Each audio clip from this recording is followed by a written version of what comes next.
अस्सलाम वालेकुम viewers, welcome back to my YouTube channel and Facebook page. आज की हमारी इन्फॉर्मेशन बीटा डर्म लोशन के बारे में होगी, जो कि स्किन के तमाम मसाइल के लिए इस्तेमाल किया जाता है। सबसे पहले हम बीटा डर्म लोशन के कंपोजिशन के बारे में जानते हैं।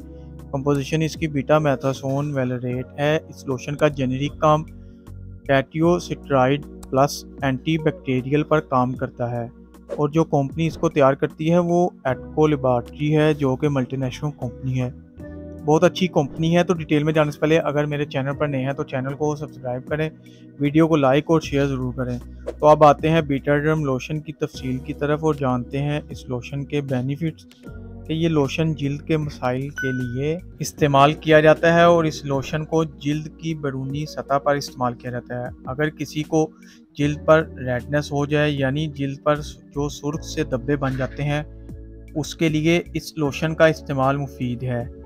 और इसके अलावा किसी को खारिश हो जाए जिस्म के किसी भी हिस्से पर, तो उसके लिए भी इस लोशन का इस्तेमाल मुफीद है।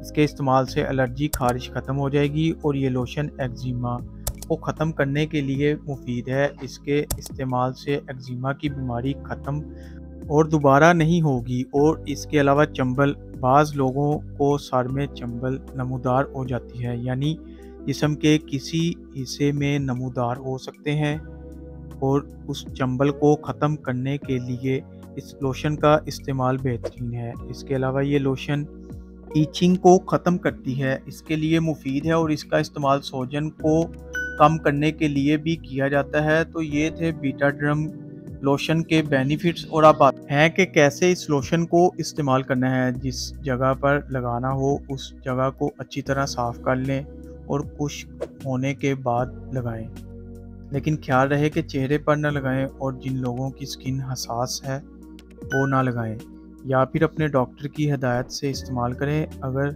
कोई भी मेडिसिन हो, डॉक्टर की रिकमेंडेशन के बगैर इस्तेमाल ना करें। और हमारी इन्फॉर्मेशन पसंद आए तो वीडियो को लाइक और शेयर ज़रूर करें। चैनल को अभी तक सब्सक्राइब नहीं किया तो चैनल को सब्सक्राइब करना ना भूलें, ताकि नेक्स्ट वीडियो की नोटिफिकेशन आप तक आसानी पहुँच सके। शुक्रिया, अल्लाह हाफिज़।